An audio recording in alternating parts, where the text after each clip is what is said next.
चलिए भाई, क्या हाल चाल, क्या चल रहा है? तैयारी हो गई सब? चलिए, हमारा टॉपिक क्या है आज? हमने इसके पहला पार्ट कर लिया ना। इसके 50 क्वेश्चन हमने पिछले लेक्चर में किए। आज जो 50 बचे हुए हैं उसको भी हम फिनिश करते हैं, ठीक है? हमने इसके 50 क्वेश्चन कर लिए थे, टोटल 100 हमने लिए थे। चलो शुरू करते हैं। फटाफट 50 हो गए थे हमारे। ये 12 की फिजिक्स के हैं टोटल 100 ना। 11 का भी ले लेंगे, ठीक है। चलो 50 हो गए थे। 51 से शुरू करते हैं। ये हमारा 51। चलो फटाफट फटाफट जल्दी जल्दी आप सॉल्व करें इसको, ठीक है। चलिए क्वेश्चन पढ़ो और फटाफट सॉल्व करो। चलो पहला क्वेश्चन क्या है भाई, पढ़ो। वेयर शुड एन ऑब्जेक्ट, कह रहा है कि where should on object place in front of convex mirror. कह रहा है कॉन्वेक्स मिरर है ना, और उसके सामने क्या रखा गया है? कॉन्वेक्स मिरर के सामने क्या रखा गया है, ऐसा समझ लो। इनर साइड पॉलिश है। इसके सामने एक ऑब्जेक्ट रखा गया है जिसमें इसकी फोकल लेंथ कितनी दी हुई है? 200 सेंटीमीटर। शो डेट, चलो इसको हटा दो, इसको बनाने का कोई फायदा नहीं, फटाक से क्वेश्चन सॉल्व कर लेते हैं। Show that a virtual image half size. Convex mirror आपको पता है वर्चुअल इमेज ही बनाता है। रियल बना सकता है जब हम वर्चुअल ऑब्जेक्ट लेते हैं, वो अलग केस है, ठीक है। Show that a virtual image of half size, मतलब उसका मैग्निफिकेशन दिया है। हाफ साइज का क्या मतलब? ये मैग्निफिकेशन दिया हुआ है किसका? कॉन्वेक्स मिरर का। कितना है भाई? हाफ। ठीक। चलो मैग्निफिकेशन आप दिया है, किसके इक्वल होता है सबको पता है, -v/u। करेक्ट। चलो यहाँ से v की वैल्यू आ गई, माइनस से शिफ्ट कर दो, v की वैल्यू आ गई आपकी कितनी? -u/2 आ जाएगी। सीधा मिरर फार्मूला लगा दो, का फाइनल आंसर हो जाएगा 1/v plus 1/u equal to 1/f। चलो क्या है भाई, v की जगह क्या रखेंगे? v की जगह हम रखेंगे -u/2, तो 2 ऊपर चला गया, प्लस 1/u, यू ही निकाल। 1/f, f कितना है? 20 सेंटीमीटर, ठीक।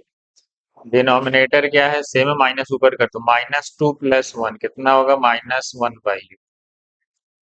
कितना आया? 20, तो u की वैल्यू -20 है, मतलब ऑब्जेक्ट कहाँ रखी गई है? मिरर के सामने। 20 सेंटीमीटर आपका फाइनल। ठीक है, आगे बढ़ जाए। u माइनस क्या बता रहा है इसके साइन के, मतलब वो कहाँ है? लेफ्ट साइड में है पोल के। आगे बढ़े। अगला क्वेश्चन ये है भाई, फटाक से बताओ। एक long solenoid connected to a 12 volt DC source, किससे कनेक्ट है? ध्यान दो, एक डीसी सोर्स से कनेक्ट है। और कह रहा है उसमें जो करंट फ्लो कर रही है कितनी? 2 एम्पियर। कह रहा है when the solenoid is connect, इसी सोलेनाइड को फिर हमने किससे कनेक्ट कर दिया? एक एसी सोर्स से। कितना? 12 वोल्ट। कितने हर्ट्ज पे? 50 हर्ट्ज पे, ठीक है। तो कह रहा है करंट फ्लोइंग 1 एम्पियर। कह रहा है जब डीसी सोर्स था 2 एम्पियर करंट फ्लो कर रही है, और जब एसी सोर्स था तो 1 एम्पियर फ्लो कर रही है। बताओ, calculate the inductance of the solenoid, ठीक। चलो, जब डीसी सोर्स था तो हम रेजिस्टेंस निकाल सकते हैं वहां से for DC source, V equal to I R. V कितना है? 12 वोल्ट, करंट है 2 एम्पियर, यहाँ से आपका रेजिस्टेंस आ जाए। कितना आ गया रेजिस्टेंस आपका? 6 ओम आ गया। चलो जैसे ही हम एसी सोर्स पे आए, एसी सोर्स से क्या फॉर्मूला लेगा? V is equal to I into Z. V कितना? इसका भी 12 वोल्ट है, और करंट कितनी है? 1 एम्पियर, तो यहाँ से इम्पीडेंस आएगा। क्या आएगा? यहाँ से इम्पीडेंस आ गया एसी सोर्स, और वो आरएल सर्किट है। क्वेश्चन में मेंशन है कि वो आरएल सर्किट। आरएल सर्किट का इम्पीडेंस का फार्मूला क्या होता है? बताओ भाई। R square plus X into L का स्क्वायर, ठीक। बस इम्पीडेंस की वैल्यू, इम्पीडेंस की वैल्यू 12 रखो, दोनों तरफ स्क्वायरिंग बोथ साइड करो, इसको बाहर निकालो। इसको 6 का स्क्वायर, एक्सएल क्या होता है? एक्सएल होता है ओमेगा इंटू एल का होल स्क्वायर, ठीक। अब क्वेश्चन सॉल्व कर लो। क्या हो गया? उधर चला गया। कितना आएगा ये? 12 का स्क्वायर 144 और 6 36। तो बचेगा कितना, माइनस कर दोगे तो 108, या ए स्क्वायर माइनस बी स्क्वायर से भी निकाल दो। ओमेगा की वैल्यू क्या है, क्योंकि क्वेश्चन में फ्रीक्वेंसी दी है।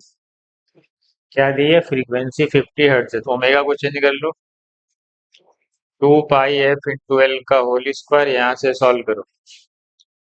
उधर वैल्यू क्या है, 108, ठीक। उधर वैल्यू क्या है, 108 है। इक्वल टू का स्क्वायर 4, 4 इंटू 5 स्क्वायर, फ्रीक्वेंसी का स्क्वायर है, फ्रीक्वेंसी स्क्वायर का मतलब 50 का स्क्वायर, और साथ में एल स्क्वायर। चलो सबको नीचे ले जाओ, क्या मैं छोड़ दूं आपके लिए, सबको नीचे ले जाओ। कितना आया, 108 अपॉन, किसका परफेक्ट स्क्वायर है ये, 2 पाई का स्क्वायर है, ठीक। और साथ में 50 का भी स्क्वायर। अब इसको रूट में ले जाओगे, रूट में तो हमारा एल आएगा, ऊपर क्या आएगा, रूट में 108 आएगा, और नीचे क्या आएगा, 2 पाई आएगा, और साथ में 50 आएगा। तो 108 कितना होगा भाई, 10 पॉइंट समथिंग, सॉल्व करो, अपॉन 100 पाई, 10.12 जो भी आ रहा। आप इसको सॉल्व करें और फिर आंसर को मैच करें, फिर इसको पाई से डिवाइड कर दें, तो 3 आ रहा है, इसका मतलब है कि आंसर यही आता हुआ दिख रहा है। सॉल्व करके चेक करो, कैसे मैंने सॉल्व किया। ये अप्रोक्स 10 ही है ना, 10 पॉइंट समथिंग का मतलब 10, पाई की वैल्यू होती है 3.14, तो डिवाइड करेंगे तो अप्रोक्स आएगा 3.3 आएगा, और ऊपर ये 100 जाएगा तो 10 की पावर -2, वो 3.3 के आसपास आ रहा है। मतलब ये अप्रोक्स जो आ रहा है 3.3 इंटू 10 की पावर -2 आ रहा है, तो मैं इसको क्या कर दिया, 33 इंटू 10 की पावर -3, ये किस में कन्वर्ट हो गया, मिली हेनरी में। किस में कन्वर्ट हो गया, मिली हेनरी। मेरा आंसर मैच करेगा, एग्जाम में आपको आंसर ही मैच कराना, एग्जैक्ट लाने की कोशिश तब करते हैं जब ऑप्शन बहुत आस पास हो, समझ गए, यहाँ तो ऑप्शन दूर दूर है, इसलिए अप्रोक्स में फटाफट सॉल्व करते हैं। आगे बढ़ते हैं, चलो इसका बताओ। ये अच्छा सा क्वेश्चन है कि इसको सॉल्व करें, क्या कह रहा है, फाइंड आउट, इस पूरे कॉम्बिनेशन का बताना है क्या भाई, फोकल लेंथ बतानी है। चलो ये बीच में क्या है भाई, दोनों रेडियस ऑफ कर्वेचर सेम, ये तीन चीजों से बना है, देख रहे हो, एक ये है आपका, ये क्या बनेगा, ये जो आपका बन रहा है ये ये है आपका प्लेनो कॉनकेव, ऐसा ही होता है ना प्लेनो कॉनकेव। और बीच में क्या बनना है तुम्हारा, ये प्लेनो कॉन्वेक्स, ठीक। और एक प्लेनो कॉनकेव इस तरफ से भी है, ऐसे ये वाला। इसका मतलब हमारे पास दो प्लेनो कॉनकेव है और एक इक्वी कॉन्वेक्स। चलो पहले मैं इसको वन मान, जो इसका होगा, अगर मैं इसको वन मान लूं, क्या मान लूं भाई, अगर मैं इसको वन मान और इसको टू मान लूं और इसको थ्री मान लूं, तो 1 और 3 तो एक जैसे हैं, क्यों, क्योंकि दोनों तरफ रेडियस का, इधर भी 20 इधर भी 20 सेम ही है।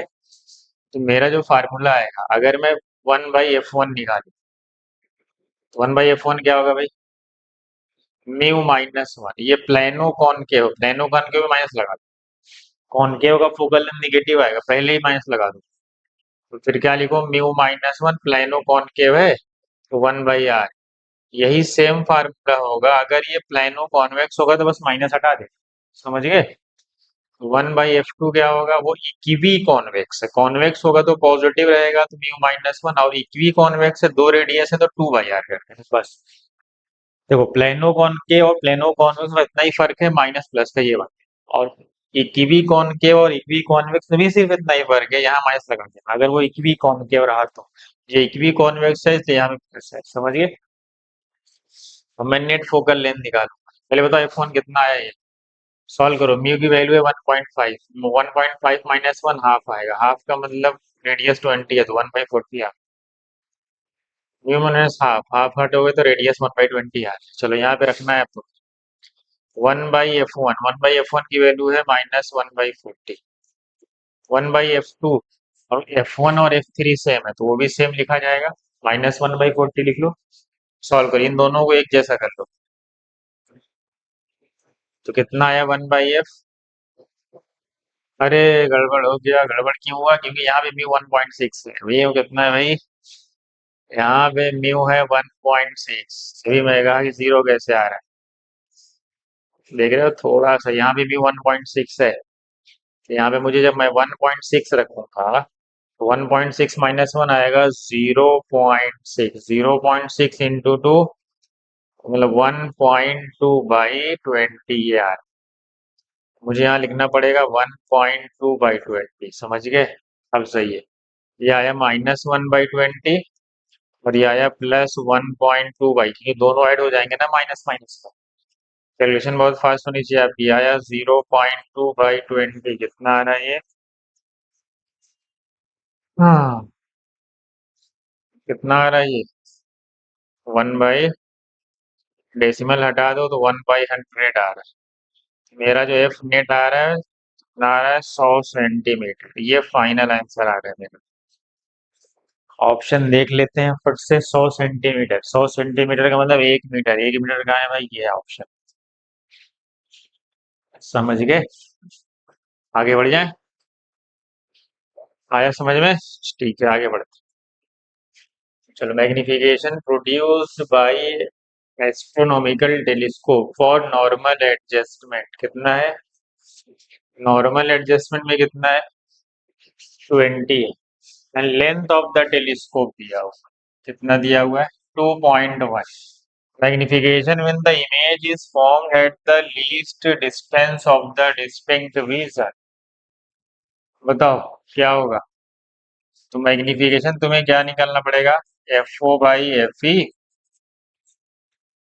क्या ही निकालना पड़ेगा? क्या फार्मूला होगा बताओ?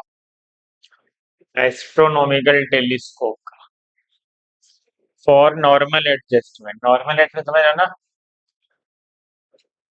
FO/FE correct. And length of the telescope दिया हुआ है 2.1। Magnification when the image is at the least distance of the distinct vision। चलो सॉल्व करो। FO/FE की वैल्यू यही है, कितना? 20।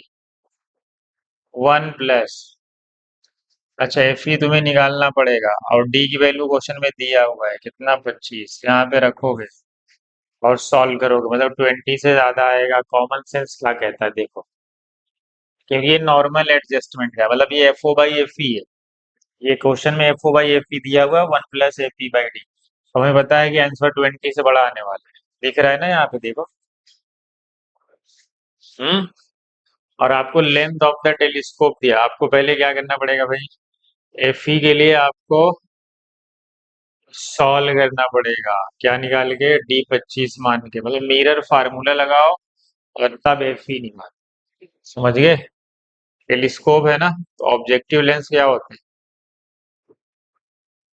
फोकल लेंथ बड़ी होती है, सबको पता है? लेंथ ऑफ द टेलीस्कोप का मतलब ये है, ये डिस्टेंस की बात चल रही है। ये जो इनके बीच की लेंथ है, ये लेंथ कौन सी होती है? ये वाली जो लेंथ है, ये वाली डिस्टेंस कौन सी है भाई? इसको बोलते हैं वी ऑब्जेक्टिव, मतलब जो ऑब्जेक्टिव की इमेज की डिस्टेंस है। और यही किसका काम करती है इसके लिए? ऑब्जेक्ट का। तो हम बोलेंगे UEI पीस। इस तुम्हारा लेंथ ऑफ टेलीस्कोप दिया है ना, वो actually mod of V0 plus mod of UE दिया हुआ है। ये एक्चुअल में दिया हुआ है, लेंथ दिया हुआ है आपका। ये इसकी वैल्यू दी हुई है 2.1। और ये किसके बराबर है? मॉड में लेते हैं ध्यान। V0 plus UE। तो यहाँ से आप सॉल्व करेंगे। यहाँ से पहले आपको ये फाइंड करना पड़ेगा UE। जैसे UE आएगा फिर आप मिरर फार्मूला लगाओगे, तब सॉल्व करके निकालोगे। हाँ, तब आप यहाँ पे आंसर को पुट करोगे। तुम्हें एक्चुअली में फाइंड करना है FE। क्या फाइंड करना है? FE। समझ गए?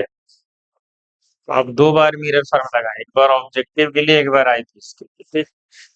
तो यहाँ से आपको V0, जैसे पहले आपको V0 निकालना ही पड़ेगा। V0 के लिए क्या करना पड़ेगा? मिरर फार्मूला इसके लिए लगाना पड़ेगा, फिर एक बार इसके लिए, तब जाके आपका सॉल्व। ठीक है, आगे बढ़े।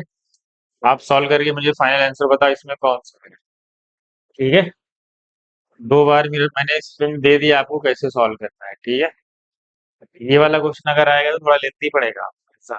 ठीक है, हाँ। हम्म। आगे बढ़े, तो इसको सॉल्व करके मुझे कमेंट सेक्शन में बताएं क्या आ रहा है। चलो इस पे आते हैं। कह रहा है compound microscope consist of objective lens, focal length इतना है, आईपीस फोकल लेंथ इतना है, separated by a distance of 15 centimetre. फिर देखो वही सेम लॉजिक, फिर इस बार आपको 2 बार लगाना पड़ेगा। यहाँ पे तो पता है ना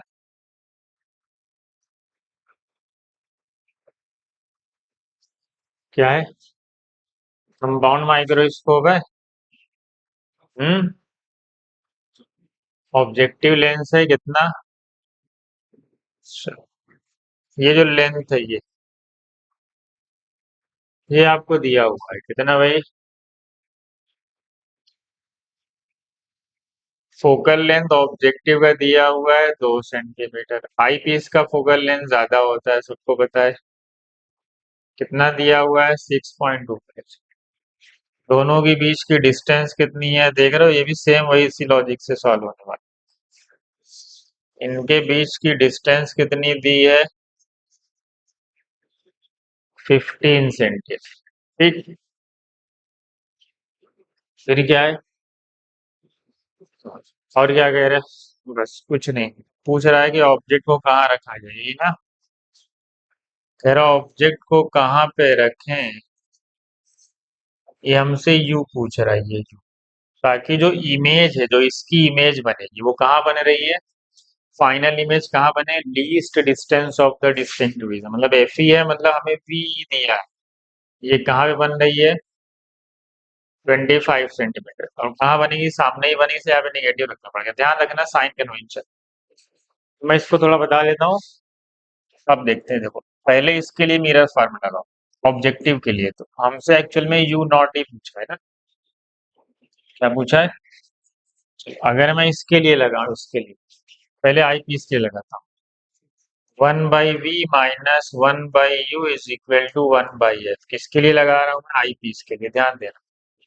v की वैल्यू पता है कितनी है, -1/25, -1/u equal to focal length कितनी है 6.25, इसको उधर ले आऊंगा, इसको इधर ले जाऊंगा, तो कितना हो जाएगा, -1/6.25, देख रहे हो, ये यू, ये लेंथ जो दी है ना ये, तो इसकी जो इमेज बनती है यहाँ कहीं बनेगी, ये जो इमेज है ना एक्चुअल में, ये है इमेज ऑफ ऑब्जेक्टिव, और उसकी इमेज तो दे दिया है कहाँ पे बन रही है ना। चलो अब हमें क्या कह रहा है, यहाँ से हम निकालेंगे यू ई, क्या निकालेंगे भाई, यू ई, क्योंकि यही तो यू ई होता है जहाँ भी इमेज बनी, ये ऑब्जेक्ट जो इमेज है आई पीस की, ये यू ई होता है, इसी दोनों का सम तो कितना होगा। जब आप यहाँ से यू ई निकाल लेंगे तब उसके बाद आप 15 में से उसको माइनस कर देंगे तो वी नॉट आ जाएगा, तो यहाँ से आपको क्या निकालना है, यू ई निकाल। जब यहाँ से यू ही आएगा तो पता है ना कि वी नॉट, मैं पूरा सॉल्व नहीं कर रहा हूँ, फिर तुम्हें हिंट दे रहा हूँ, ये 15 के बराबर है, इस यू वी यू ही को लाके यहाँ पे रख देना, और ये मॉड में रखना है, यहाँ पे क्या रखना है, यहाँ पे मॉड में रखना, ध्यान दें। फिर यहाँ से आपको वी नॉट मिल जाएगा, जैसे ही वी नॉट मिला तो फिर एक बार फिर फॉर्मूला लगाओ, किसके लिए, अब ऑब्जेक्टिव के लिए, 1/v not minus 1/u not equal to 1/f not, यहाँ से वी नॉट यहाँ रखोगे, और तुम्हें पता है यू नॉट कहाँ है, उधर ले जाओगे, 1/v not minus 1/f not, you not उधर शिफ्ट कर दो, तो आ गया 1/, इसी में लाके पुट करोगे, किसको, फोकल लेंथ ऑब्जेक्टिव की दी हुई है, कहाँ है भाई 2 सेंटीमीटर, यहाँ 2 रखो, और वी नॉट यहाँ से निकालो, उससे यू ही निकालो, यहाँ रखो, फिर नॉट यहाँ रखो, फिर मुझे बताओ आंसर क्या आ रहा है। इसको भी आप कमेंट सेक्शन में बताएं, आप खुद सॉल्व करें, इसको यहाँ से यू ही निकालें, यहाँ रखें, इसको वहां रखें, सॉल्व हो गया आएगा। ये थोड़ा सा लेंथी बढ़ता है, अगर ये वाला क्वेश्चन आता है 2 बार हमें मेजर फार्मूले का यूज करना पड़ता है। ठीक है, आगे बढ़े। चलो, instantaneous values of alternating current and voltages in a circuit और गिवन एवरेज पावर। वो बता एवरेज पावर क्या होता है भाई? क्या पढ़ा है हमने? V R M I R M S into cos five, यही पढ़े हो? बताओ वी आर एम एस कितना है? ये तो आई नॉट, आई नॉट है। आई नॉट है मतलब उसको भी क्या करते हैं, रूट टू से डिवाइड करना पड़ेगा ना, क्योंकि ये वैल्यू तो आई नॉट है। और आई आर एम एस क्या होता है? आई नॉट बाई रूट टू, तो रूट टू नीचे आएगा ना भाई, तो रूट टू क्या आएगा आपका? नीचे आएगा। समझ गए? ये है आपका वी नॉट, तो रूट टू से डिवाइड करोगे तो फिर नीचे एक रूट टू आ जाएगा, तो फिर यहाँ पे क्या आएगा? वन बाई रूट टू, फिर रूट टू से फिर डिवाइड करो। कॉस फाइव, फेज डिफरेंस क्या है दोनों में? दोनों साइन डिवीजन है, जीरो है। Cos difference, phase difference zero है, तो कॉस जीरो वन आ गया। रूट टू टू हो गया, root two two, one by four cos zero होता है one, one by four into one, one by four मतलब 0.25, वन बाई फोर। ये तो इजी था, ये तो इजी था। आगे बढ़ जाए। चलो इसका बताओ। Magnetic field in the plane electromagnetic wave is given by, ये मैग्नेटिक फील्ड, हमें इलेक्ट्रिक फील्ड का एक्सप्रेशन पूछ रहा है, बताओ। मैग्नेटिक फील्ड किस डायरेक्शन में है? Z direction. हमको पता है जो डायरेक्शन होती है वो किसके बराबर होती है? पॉइंटिंग वेक्टर से ई क्रॉस बी के ना। और यहाँ देखो डायरेक्शन किधर है, वेव किस डायरेक्शन में चल रही है? एक्स डायरेक्शन, मतलब यहाँ पे आई क्या है? हमें इलेक्ट्रिक फील्ड का डायरेक्शन नहीं पता, लेकिन क्रॉस मैग्नेटिक फील्ड का पता है, जेड है, मतलब के क्या है? बताओ, ई को क्या रखेगी? आई क्या पास? तो पता है जे क्रॉस के ही आई होता है। क्या होता है? तो पता है ना, जे क्रॉस के मतलब ई होगा जो जे होगा। ई कहाँ होगा भाई? जे में होगा, जेड में तो होगा नहीं। मतलब इन दोनों में से कोई एक है। अब हमें क्या करना है? ई को निकालना है। हमें पता है ई कैसे निकलेगा भाई? ये होता है बी इंटू सी, करेक्ट? यही पढ़े हो ना? सी होता है ई बाई बी, तो मैग्नीट्यूड निकाल लो इसका। बी कितना है यहाँ पे? ये बी है, कितना है भाई? टू इंटू, मतलब बी नॉट लिख सकते हो, कोई मसला नहीं, बी या बी नॉट लिखो। Two into this into three into ten की पावर एट, कितना आ रहा है? टू थ्री जा सिक्स, 60 आ रहा है। 60 कहाँ है भाई? यहाँ पे। और ये सारी चीजें एग्जैक्ट क्या रहती हैं आपको पता है? एकदम सिमिलर ही रहती है। आगे बढ़े। ये आपका फाइनल आंसर आ गया। आगे बढ़ जाए। A square of side L meters lies in the XY plane in a region where the magnetic field is given by this, where B naught is constant, the magnitude of flux, flux क्या होता है भाई? Flux होता है B dot A। B dot A का मतलब B ए cos theta. तो बताओ स्क्वायर कौन सी साइड का है? एल साइड का। किस प्लेन में लाई कर रहा है? एक्स वाई प्लेन में।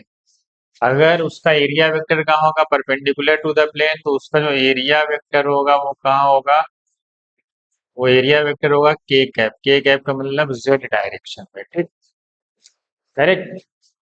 हमें पता चल गया कि जो मैग्नेटिक फील्ड है वो ये है, और हमें डॉट प्रोडक्ट लेना रहता है आई, वो एरिया वेक्टर है के कैप। हमें पता है के का आई के साथ डॉट प्रोडक्ट जीरो होता है, जे के साथ भी जीरो होगा, सिर्फ बचेगा किसके साथ? के साथ। हमारे पास बाहर क्या है? बी नॉट, बी नॉट तो रहेगा ही, इंटू यहाँ क्या है? फोर, और वहां क्या है? वन, तो क्या गया? फोर बी नॉट, और साथ में एरिया क्या होगा? L square. मतलब समझ रहे हो ना? मतलब जो एरिया होगा इस, ऐसे लिखा जाएगा एल स्क्वायर इंटू के कैप, ऐसे। फिर इसके साथ आप डॉट प्रोडक्ट निकाल लो, फाइनल आंसर तो यही आएगा, four B not into L square weber. उसकी यूनिट है। आगे बढ़े, आगे बढ़े, आगे बढ़े, आगे बढ़े। चलो इसका बताओ। कह रहा पॉइंट सोर्स है, इसकी पावर इतना मेगावाट है, emits photon which incident on a surface, ठीक है। 22.5 में 50% is reflected by radiation pressure. बताओ रेडिएशन प्रेशर का फार्मूला अभी उस लेक्चर में भी आया था, पिछले वाले जो 50 क्वेश्चन में भी एक क्वेश्चन इससे मिलता जुलता था ना, यही है। और इंटेंसिटी क्या होती है सबको पता है, power per unit surface area, correct. और कितना परसेंट रिफ्लेक्टिंग है? 50%, 50 का मतलब 0.5, तो यहाँ 0.5 लिखा जाएगा। आई की जगह क्या लिखा जाएगा, C by surface area. Surface area क्या होगा भाई, 4 पाई r²। पावर कितनी वहां लिखी हुई है, कितनी, 1.2 मेगावाट है, मतलब 10 की पावर 6। कौन, सरफेस एरिया ये रखना है, 4 पाई r की जगह कितनी दूरी पे है, 2.5 का होल स्क्वायर इंटू सी। सी क्या होता है, 3 × 10 की पावर 8। इस पूरे को आप सॉल्व कर ले, वही आंसर है, मैं छोड़ दे रहा हूँ, आप सॉल्व करें इसको। ठीक है, बस अब आपकी जिम्मेदारी इसको सॉल्व करें। माइनस में आना है कुछ, 10 की पावर, सब में 10 की पावर -5 है, देख रहे हो। हाँ, तो आप थोड़ा सा इसको सॉल्व करें, ये 1.5 हो गया, 1.5, 1.5 टू जाइए, 2 हो जाएगा। बाकी सॉल्व करके आप मैच करा दो, ठीक है, मैं आगे बढ़ रहा हूँ। चलो, अ मूविंग कॉइल गैल्वेनोमीटर कितना इक्वल डिवीजन है, ये अच्छा क्वेश्चन है भाई। Has 150 equal division, current sensitivity कितनी है, 10 डिवीजन पर मिली एम्पियर, ठीक है। और वोल्टेज सेंसिटिविटी कितनी है, इतना। तो पहला काम हमें क्या निकालना है, अच्छा पूछ क्या रहा है पहले देख लेते हैं। इन ऑर्डर डेट, हर डिवीजन कितना, 150 इक्वल डिवीजन और हर डिवीजन 1 वोल्ट का है, ठीक है। Resistance in ohms needed to be connected in series with the coil will be. कह रहा है जो रेजिस्टेंस कनेक्ट किया गया है सीरीज में गैल्वानोमीटर, मतलब अमीटर को क्या मतलब, गैल्वानोमीटर को एक वोल्ट मीटर बनाया गया, मीटर नहीं। क्या किया गया, इसके साथ एक सीरीज में क्या किया गया, रेजिस्टेंस को कनेक्ट किया गया। जब हम गैल्वानोमीटर को अमीटर, वोल्ट मीटर में कनेक्ट, अमीटर बनाते हैं तो शंटिंग करते हैं, पैरेलल में लगाते हैं, ठीक है।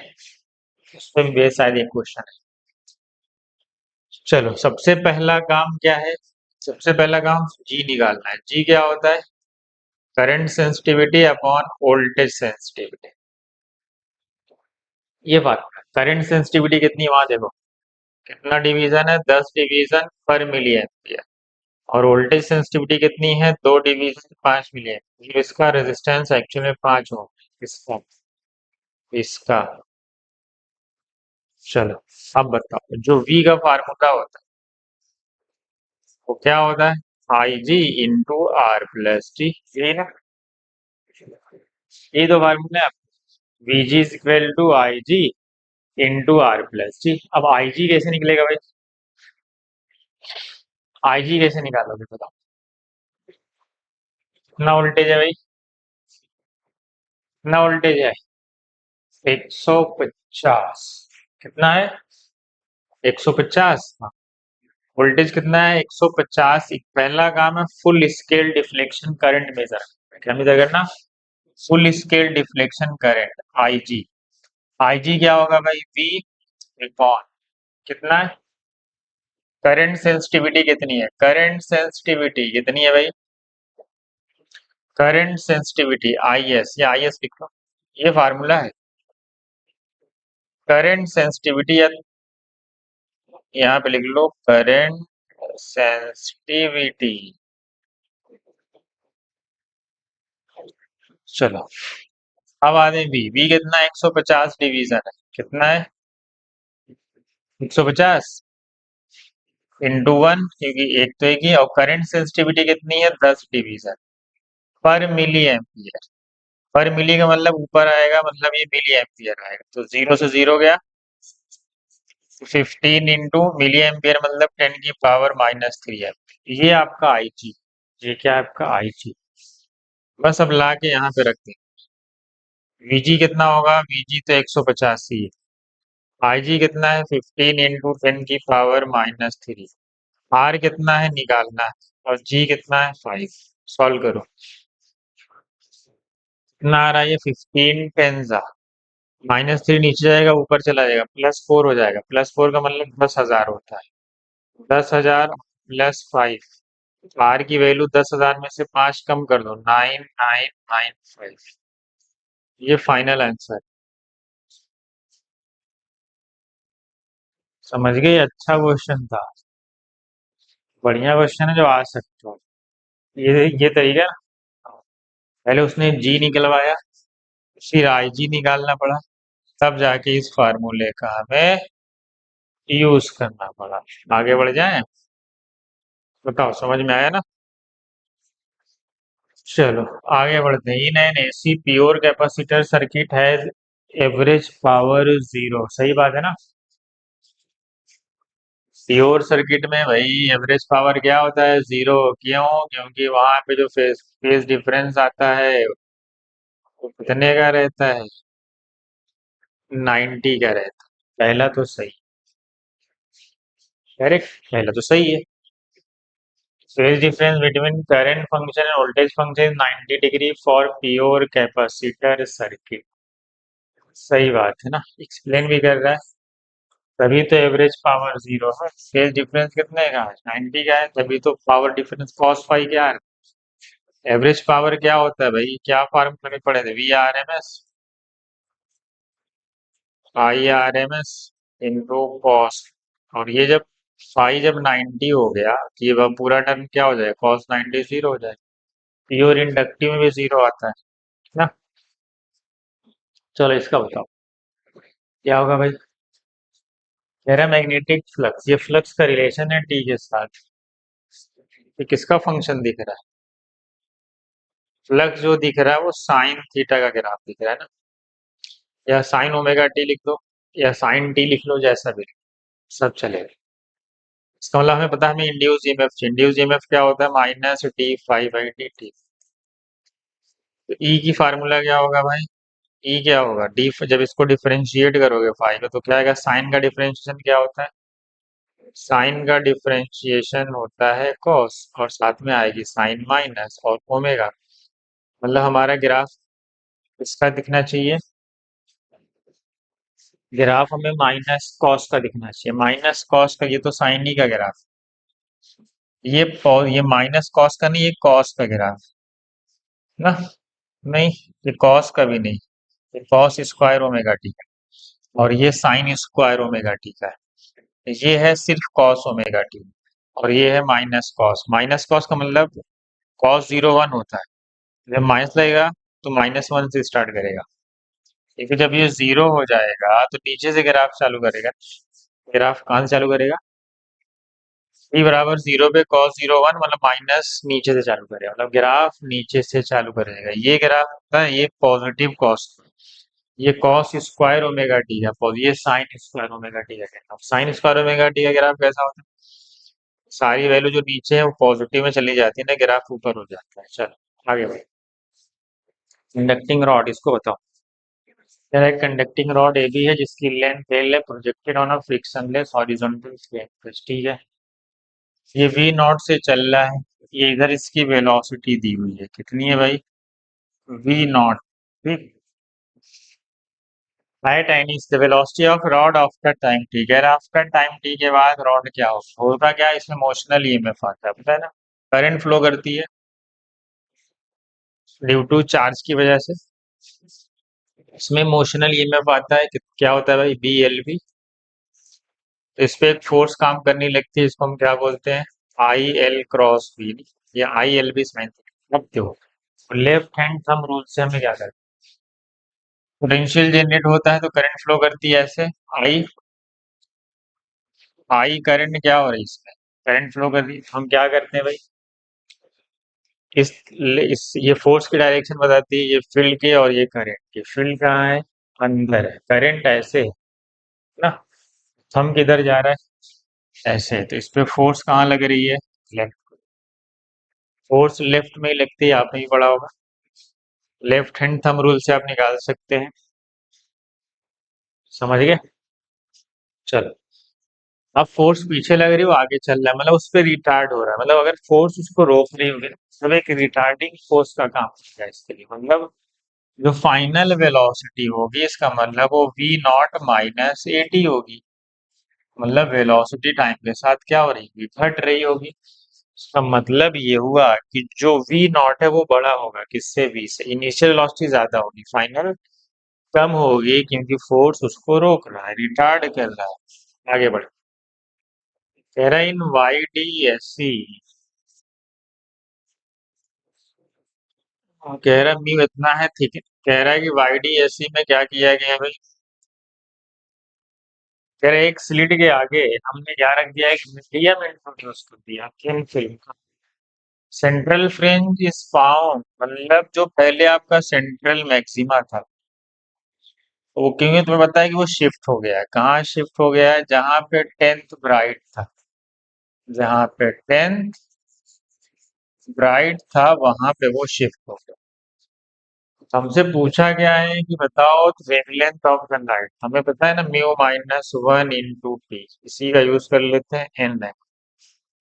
म्यू दिया हुआ है 1.6 माइनस वन, थिकनेस कितनी है भाई, 0.01 मीटर बनाओ, 10 की पावर -3, वहां पे शिफ्ट हुआ है टेंथ मैक्सिमा पे, मतलब 10 लैम्डा।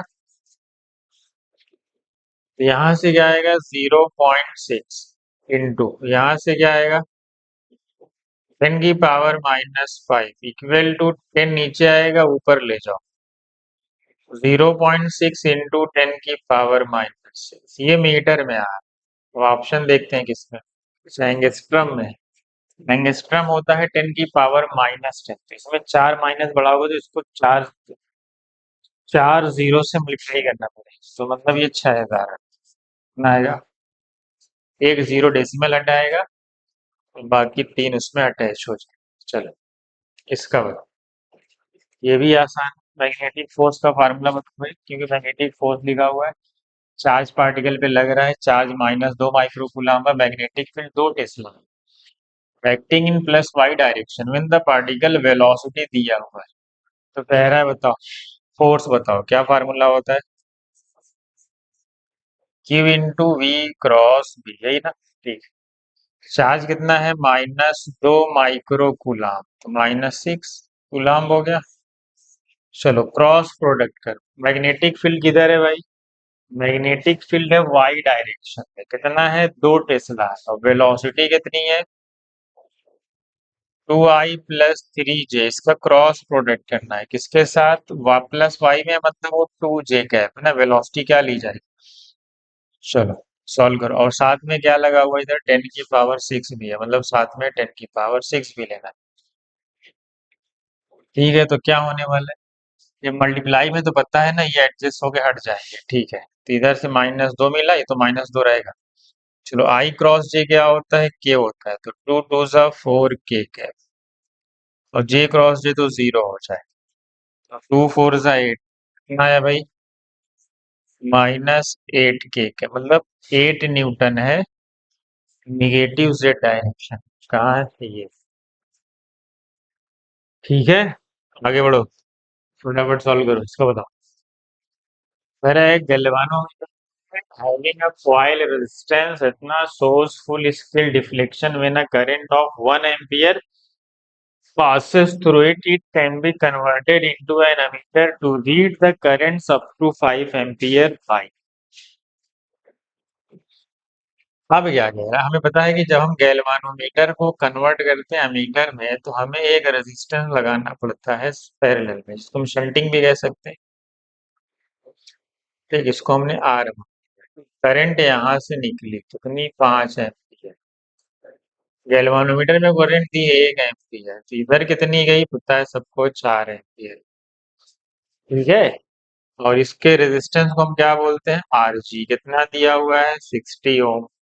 हमसे ये आर पूछा है, तो हमें पता है दोनों पैरेलल में, दोनों पैरेलल में है, तो आई इंटू आर बराबर कर दो, तो डायरेक्ट मैं लगा रहा हूँ 4 into R equal to 1 into 60, direct solve कर लिया मैंने, यहाँ से आया 15, आर की वैल्यू 15 ओम आ गई। ठीक,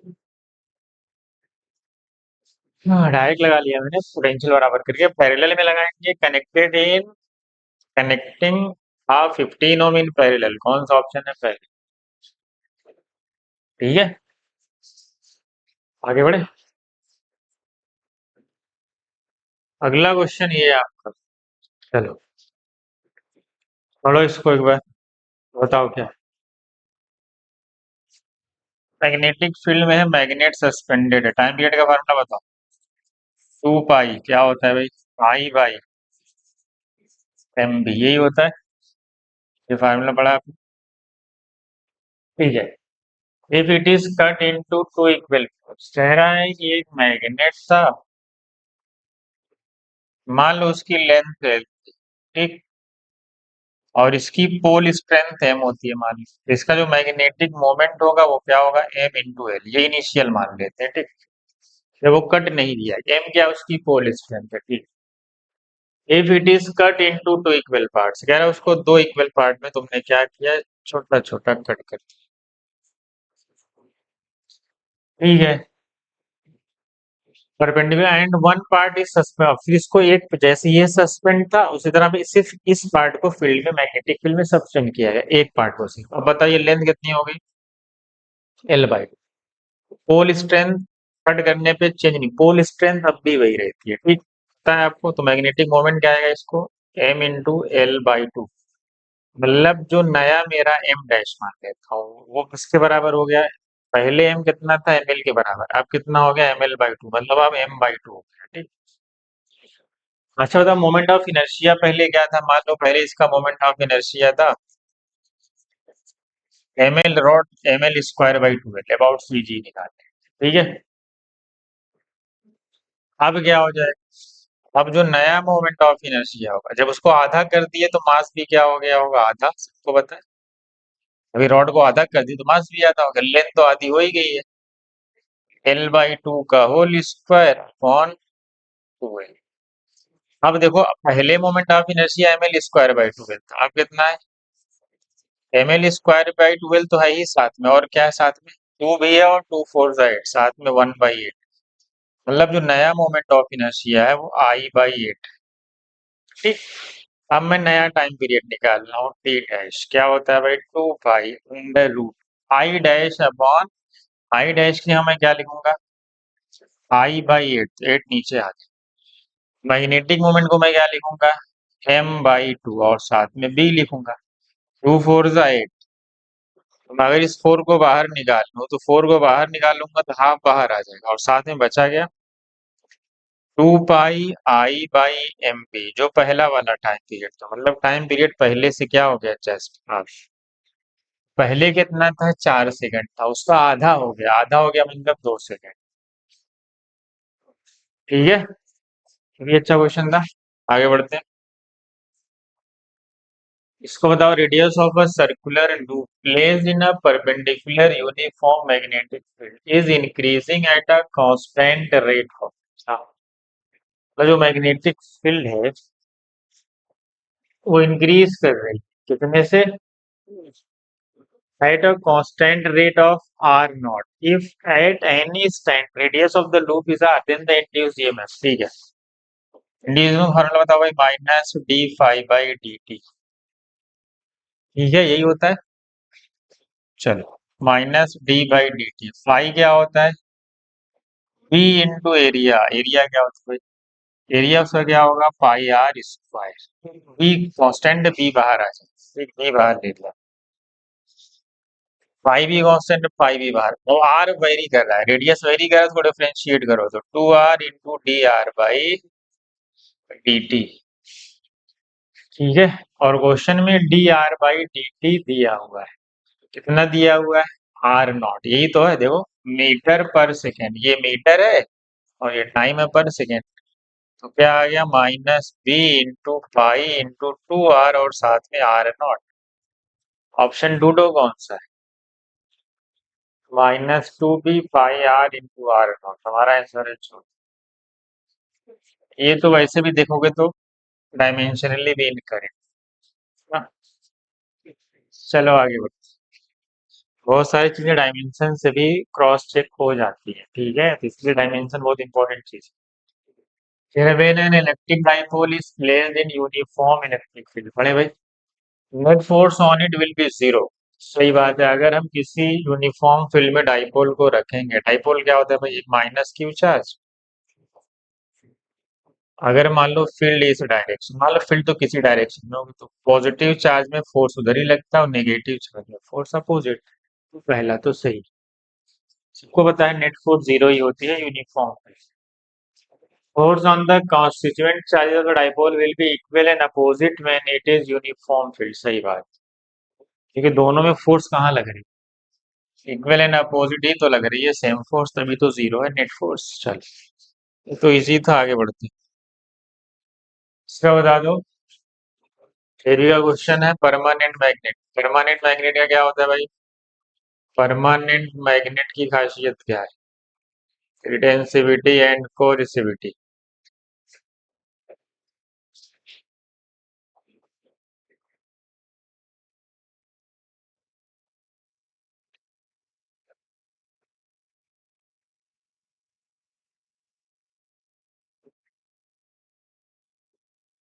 ये बेसिक प्रॉपर्टी है किसकी? परमानेंट। रिटेंसिविटी क्या होती है? जो ओ क्यू है ना, यही हमारा, इसको हम बोलते हैं रिटेंसिविटी। मतलब एक्सटर्नल फील्ड जीरो हो जाए तो भी उसमें फील्ड एग्जिस्ट कर रही है, ये होता है रिटेंसिविटी। ये रिटेंसिविटी और ये कोर्सिविटी दोनों क्या होने चाहिए? हाई। मतलब ओ क्यू और ओ आर दोनों हाई होने चाहिए। इसको याद रखो, थ्योरी में आ सकता है भाई। समझ गए? तो ये परमानेंट मैग्नेट का ग्राफ भी है और दोनों क्या होते हैं इसकी? दोनों हाई होते हैं, इसको आप याद रख लो। ठीक है, आगे बढ़ते हैं, आगे बढ़ते हैं। अगला क्वेश्चन ये है, स्मॉल स्क्वायर लूप है, इसको पढ़ो। Of wire of side A is place in centre of a large circular loop. एक लार्ज सर्कुलर लूप है, इसके सेंटर पे क्या रख दिया गया है? एक हमने स्क्वायर रख दिया है, ठीक है। लूप्स आर को प्लेनार, ठीक है, एक ही प्लेन में, एंड देयर सेंटर कोइंसाइड, उनके सेंटर भी क्या करते हैं? कोइंसाइड करते हैं। Mutual inductance of the system is proportional. तो बताओ म्यूचुअल इंडक्टेंस क्या होगा? कौन इन साइड स्क्वायर, इसमें मान लेते हैं करंट आई फ्लो करती है, ठीक। हमसे पूछा है म्यूचुअल इंडक्टेंस, पहला काम है फाई निकालने का। क्या फाई क्या होता है? बी इंटू है। बी क्या होगा? जो इस लूप में रखा गया है, सर्कुलर लूप होता है। शॉर्टकट ऐसे ही याद रखो, जो बाहर वाले जिसके अंदर रखा गया उसका एरिया, बाहर वाले की फील्ड ले लो। शॉर्टकट यही है। एरिया क्या होगा? सर्कुलर लूप का रेडियस स्मॉल आर है, तो यहाँ स्मॉल आर लिखो। चलो, अब आते हैं उस लूप्स। और साइड कितनी है? ए है, तो एरिया क्या होगा? ए स्क्वायर। बस इसी फाई को निकालने के बाद हम फाई को किसके बराबर करते हैं? एम आई के ना। अब देखो, हमसे म्यूचुअल इंडक्टेंस पूछा है, तो फाई की वैल्यू ये है, mu naught I upon two R into A square is equal to M I. I psi हट जाता है, वैसे भी हमें उससे लेना देना नहीं है। इसके प्रोपोर्शनल पूछा है, तो ऊपर ए स्क्वायर है और नीचे आर है। एम डायरेक्टली प्रोपोर्शनल है ए स्क्वायर बाई आर। उल्टा भी कर सकते, ठीक है। दोनों सर्कुलर लूप ले सकते हैं, कोई मसला नहीं। एक छोटा सा लूप ले ले सर्कल का, इसका रेडियस R1, इसका रेडियस R2। R2 का स्क्वायर बाई R1 होगा, समझ गए? हाँ, तो बस वैसे ही शॉर्टकट में याद रखिए। चलो, अगला है, infinite line charge is at the axis of a cylinder of length 1 metre and radius 7। Infinite line, एक इनफाइनाइट लाइन चार्ज कुछ ऐसा होगा। कह रहा है लेंथ, चलो इसकी लेंथ दी हुई है कितनी? 1 metre. Radius if the electric field at any point on the cut surface. इसका जो, अगर तुम इसका जो लूप बनाओ, कुछ ऐसा बनेगा, या गॉसियन सरफेस बोल दो, जो भी ऐसा बनेगा। तो ये है हमारा कट सरफेस, ये कट सरफेस। फील्ड कैसे निकलेगी? पॉजिटिव से दूर जा रही होगी, ऐसे इधर भी जा रही होगी। और इसका एरिया वेक्टर कहाँ होता है? सरफेस के परपेंडिकुलर। इसका मतलब है फ्लक्स जो आएगा वो कितना होगा? ये, और ये फाई होता है, ये कॉस थीटा, दोनों सेम डायरेक्शन में, तो ये आएगा। और इलेक्ट्रिक फील्ड कितनी होगी बताओ? इलेक्ट्रिक फील्ड शायद क्वेश्चन में दी है। और सरफेस, कर्व सरफेस एरिया क्या होता है सिलेंडर का भाई? 2 पाई RL होगा। कर्व सरफेस का है ना एरिया। तो चलो, सारी वैल्यू क्वेश्चन में गिवन है, फटाफट रख दो। इलेक्ट्रिक फील्ड कितनी है? 250। 2 इंटू पाई रहने दो। रेडियस कितना दिया है? 7 सेंटीमीटर, मतलब 7/100। लेंथ कितनी है? 1 मीटर रख दो।